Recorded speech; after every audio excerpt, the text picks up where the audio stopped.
Well, hello, FME friends.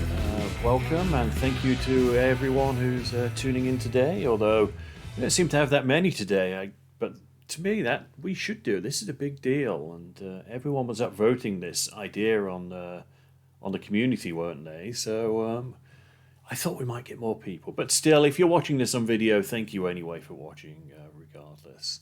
Anyway, we're here to look at the LineOnAreaOverlayer, and I'm joined by my colleague at SAFE, Keith Sorensen. I'll say hi, Keith. Hi, everybody. Glad you came out. Yeah, me too. So, Keith, I think you're in the geometry team at SAFE. That's right, yeah. That's correct. And I know I've said before that that's the team I'd like to be in if I had the skills to be a developer. That's the one I'd want to be in. So. That's why I get you folk on here more often than any other team. But so how long have you worked at SAFE now? I've been here almost 5 years now. I started in 2019. Okay. I came here through biology and GIS, and I actually Okay. had a practicum here, writing tutorials for automations in what is now FME form. Oh, of course, right. Yes, But that's cool. I've been with geometry since I started full-time at SAFE. Okay, well, it's fantastic to have a GIS person on the development side of things because I think it helps sometimes that it just helps that you know what users might want to be doing, such as this sort of functionality as well. So Absolutely, and that's why this got added, is because this was one of the most requested things within our team's domain mhm. on the community website. So thank you, everybody that's posted here. Yeah. And I did some digging, and it really is the case that one of the sore points for people that were requesting this splitting areas with lines functionality is that sure, you can do it in previous FME and in other products, but you almost never get good attribution carried through to your split areas. And so that's one of the things we're most proud of in this new mode for LineOnAreaOverlayer. Oh, cool. Yeah, there's so many different transformers like the Clipper and things like that. It's always ways to do things, but it's always nicer to have a specific piece of functionality to do exactly what you want. Drop on the canvas and go. Yes. And I think we have to mention the quote that somebody put on an idea on the community about yes.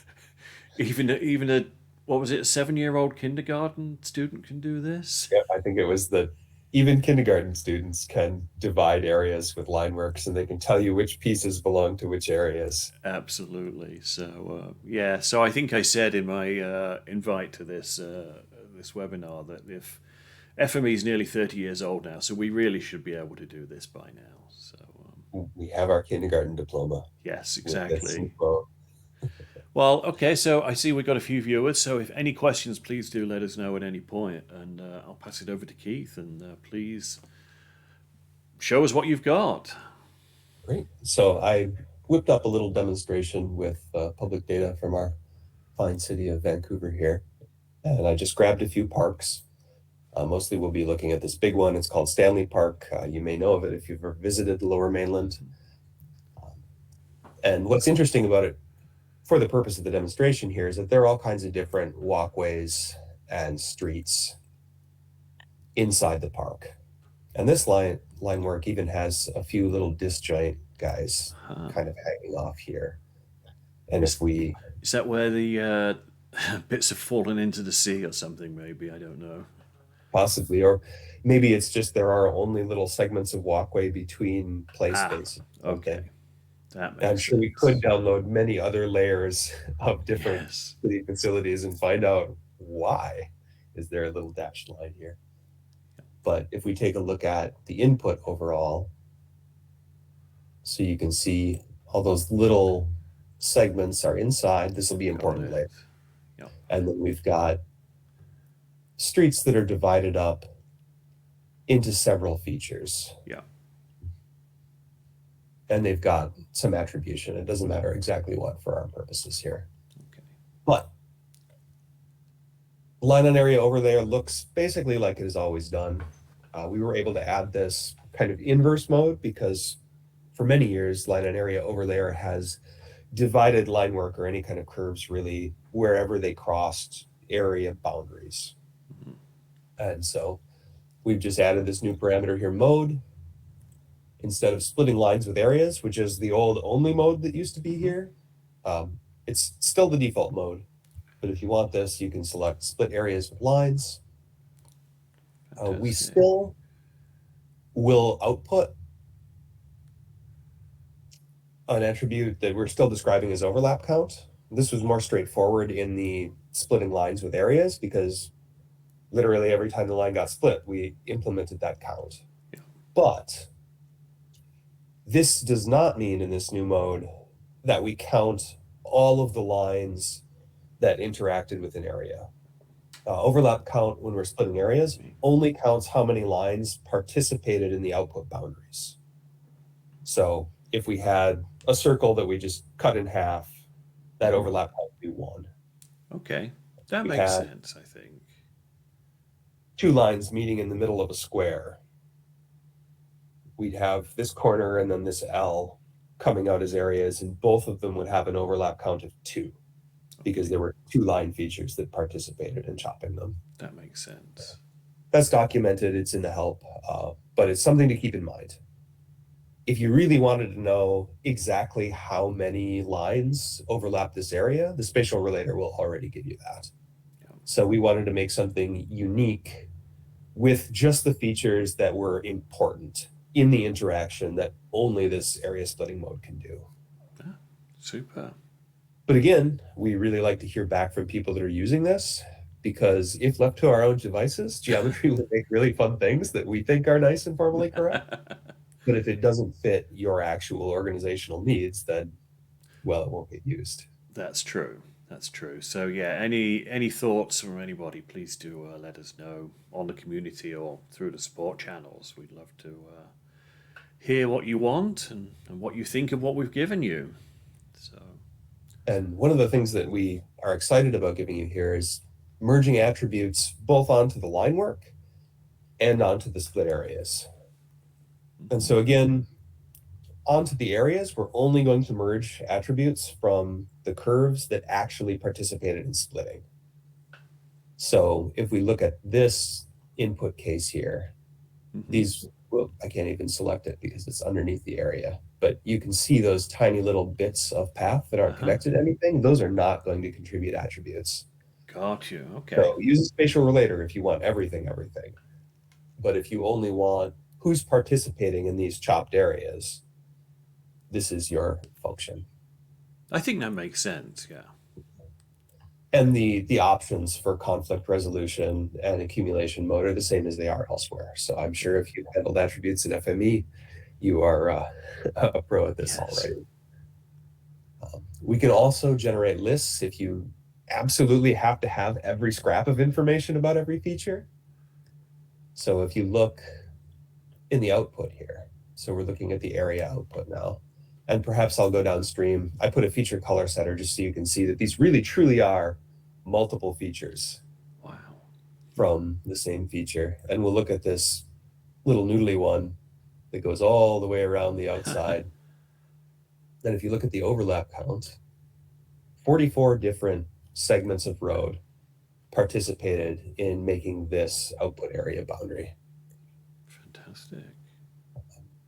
But if you go and look in the street names from the list, perhaps if this were a real workflow, we would want to either call the duplicate list values or do some pre-processing to make Stanley Park Drive one feature. Yeah. So you've got lots of options for exactly how you want to condition the input and what you want to do with the output. Yeah. Or if you're a data hoarder like me, you can just build all the lists on all the things. To keep everything. Yeah. Just remember to remove all that stuff before it goes into production if you actually aren't using it. And I think the reason this happens in this data set is because the Stanley Park Drive is made up of lots of different sections. So yeah, absolutely. That's why. And you can see that we are just merging attribute values on. It's not the case that we're calculating areas in here. It just happened that all the parks had area in hectares as an attribute already. So you may also want to do some post-processing, removing things that are stale or replacing them with whatever you actually want. But again, that's going to be user by user. So we did not make any sweeping decisions about what to enforce on you. Okay. I've got one question while we're here. I don't know if you were going to cover this later, and if so, we can put it to one side. But I'm wondering what would happen if that Stanley Park drive was either an aggregate or a multi-line or even a path feature. So we can preserve paths if there are paths in the input. But ultimately, what is going to happen under the hood is everything gets broken apart into its line work and intersected. And we build up new areas, and then we have to figure out, okay, with all these areas we built, which ones actually came from the original input areas. So you could imagine a world in which I had thrown, instead of constraining this to a spatial envelope, if I had read in all of the streets in all of the city of Vancouver, we'd have a grid in a lot of areas. And so we'd have many built areas that only came from streets. Yes. So we do, under the hood here, tests to make sure that none of that gets into your output. Okay. Right, did that answer your question? I think so, yeah. It was more a case of, well, what happens to an aggregate when it comes in? I guess we have to, as you said, drop it into its component parts. Yes, they will get split. And so you will, I believe, get areas as output, regardless of whether this was a multi-area input. Cool. And one other quick thing as well, I've noticed you've used the term curve. Is that like a geometry team term for like any sort of line work? Yes, it includes things like arcs. Okay. Any 2D shape. Okay. Any sort of line. It could be a straight, it could be an arc, but it still counts as a curve.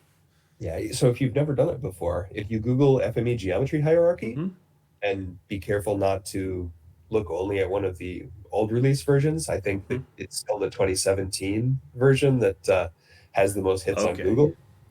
But you can get through it from our documentation. You can see the whole geometry model, and I think that's cool. Oh, I do as well, but, yeah, curves is a parent class that contains lines and arcs and things like clothoids that are a bit rarer in the wild. Yeah, that's true. Sorry, I keep interrupting, so please carry on. This mode will handle all of that. Okay. I mean, it just so happens that I grabbed a couple of shape files from the city of Vancouver for this demo. So the polygons and the lines are really like straight line segments built up. So one of the things that's happening here is that we are not intersecting areas with areas, because we figured if you're specifically wanting to split the areas with the lines, you only care about the bucket of lines that interacts with each area.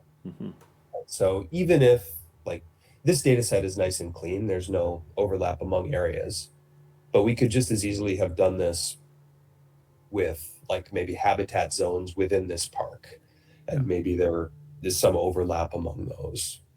So in that case, none of the overlapping areas would clip each other, but all of the line work that interacted with each area would separately intersect the area. So it's not like our line work goes into one bucket with one area and then it's not useful elsewhere. Okay, it's used on.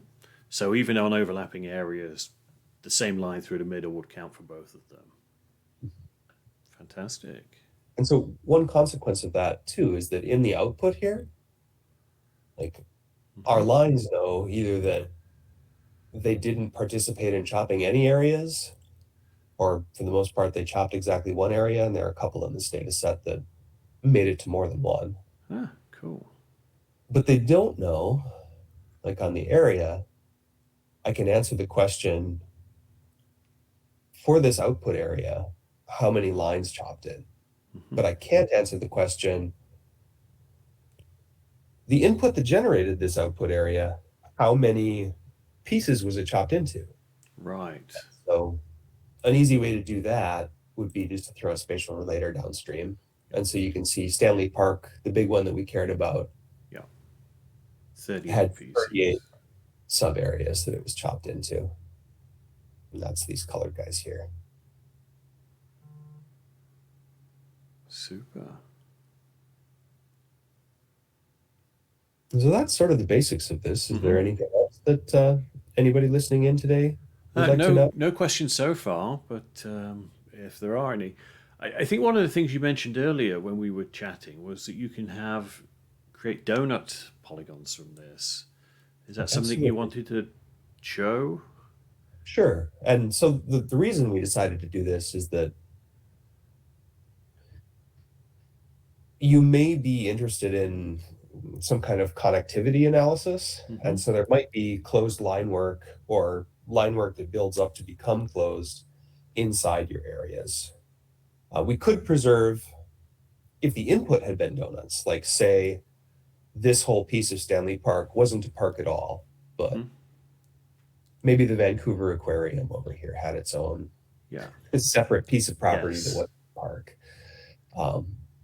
We would recognize that as a hole in the donut and therefore not something to build areas in on output. But the case that you were actually talking about resembles. I have some little toy cases here. Fantastic. This is really helps me when I'm thinking about things. We've got, I'll just drop an inspector and show you what all of the input looks like here. Okay.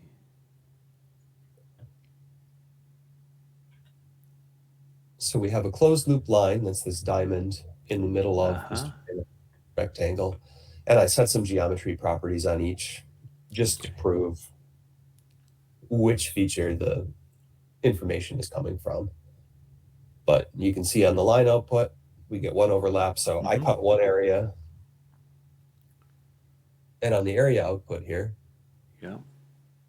we've got one area that represents the sort of hole that the line cut out of the original polygon. And so this one, you can see it's just a plain old polygon. It has a trait on the boundary here that says I came from the line. So we would also preserve any other attribution or measures or what have you that came from that line. And then from the area, our overlap count here is 0 because no lines participated in the outer boundary.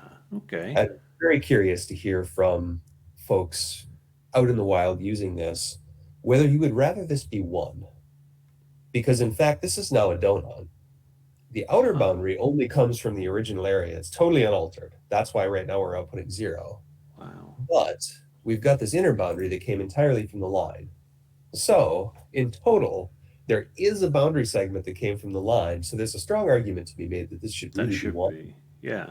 In fact, I raised an issue in our tracking software to consider this further, but it would be great to hear, do people care? What folk think about that, I could see it should perhaps be 1.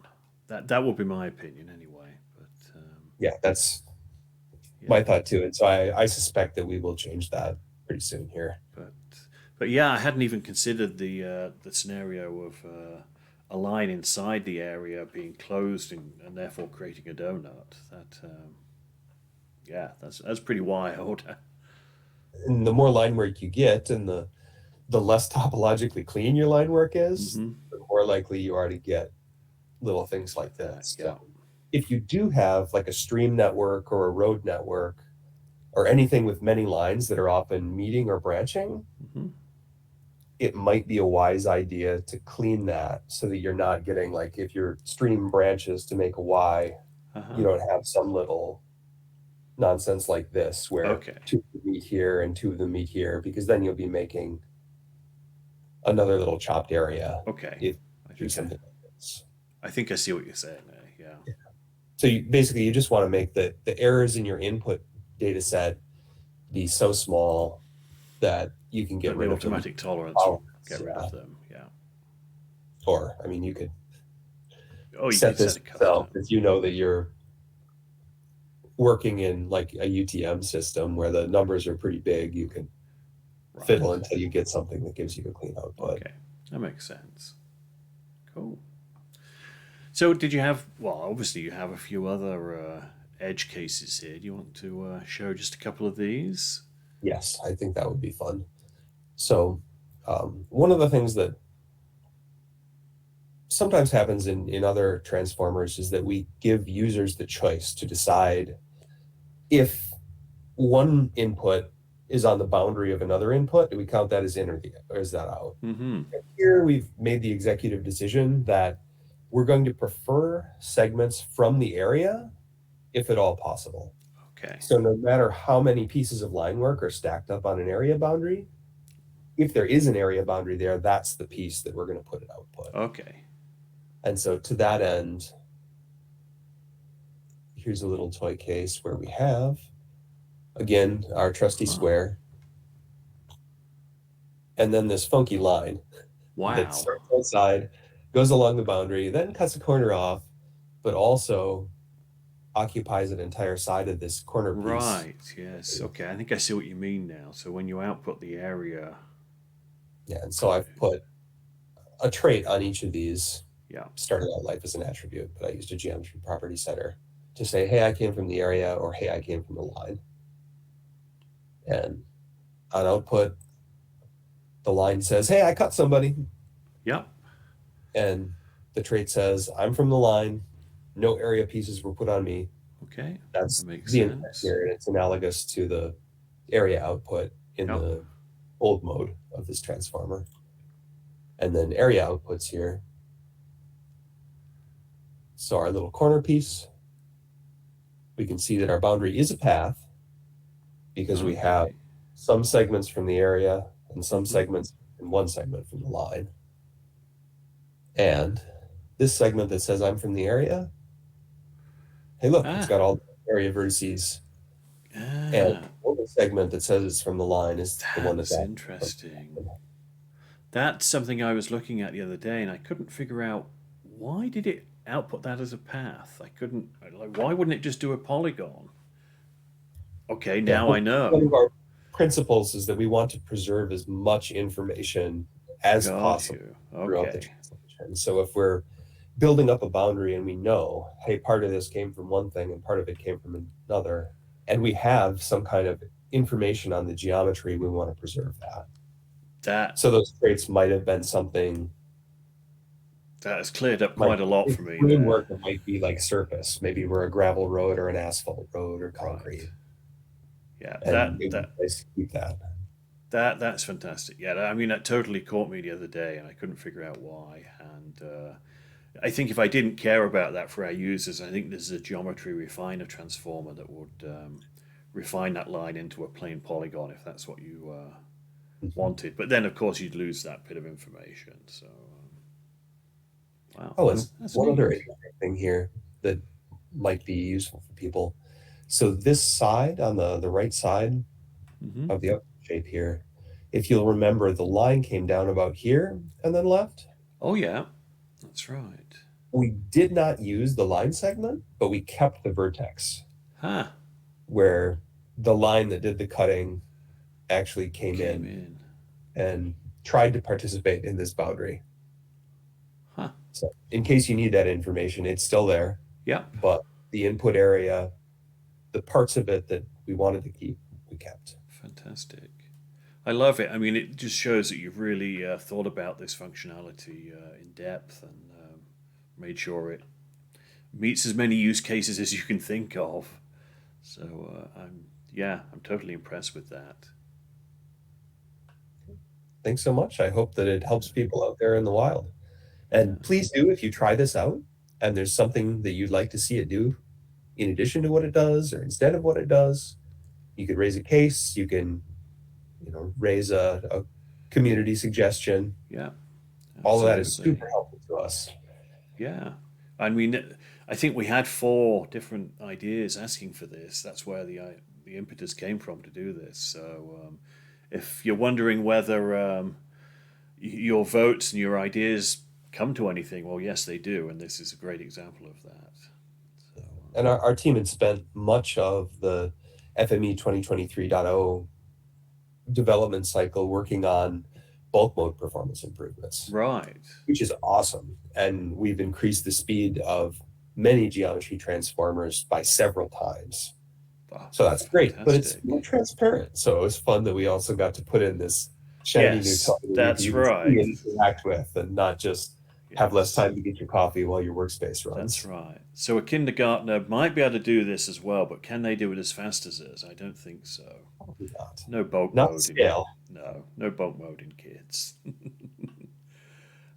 Great. Well, thanks for showing us that, Keith. That's fantastic. Is there anything you're working on now that you can tell us about for what's coming up? Well, for the future minor releases of FME 2023, um, we continue to work on Clipper. Oh, We did fantastic. a batch of improvements to that, and while we were in that code thinking about it, we came up with so many more ideas for improvements we'd like to make that we're going to do another round of them. Oh, Uh, superb. and Everyone then, loves the Clipper, so that's just like hitting home run. So yeah, it's one of our that's most used transformers, and yeah, the ideas just keep rolling in. excellent. For the future, we're really excited, and this is only in the research stages right now, but starting in FME 24, we'll be doing some research and thinking about how to completely overhaul surface modeling. Oh, And so this is a whole family of right. transformers. Yes, We want to sorry. make this is absolutely state of the art in the modern day.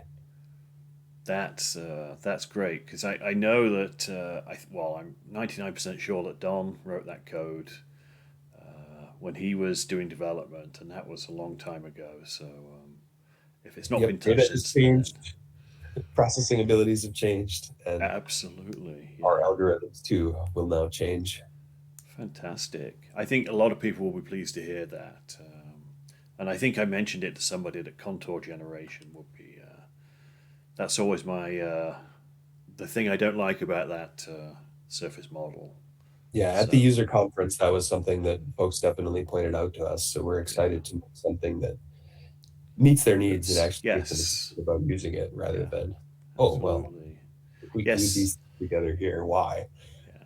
I mean, for me, I think sort of refining it so it's a curved shape rather than because I mean I know it's probably very accurate what we get, but it's just very jerky and so.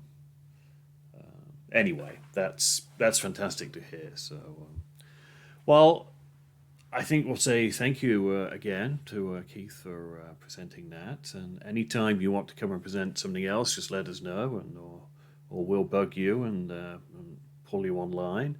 Thanks to the folks who wandered in to watch this live. Thank you if you're watching on video. And with that, we'll say goodbye till next week when I'll be back with a couple of folk.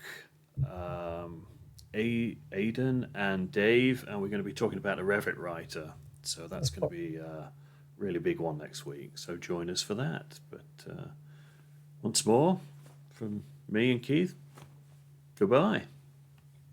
Thanks so much for having me.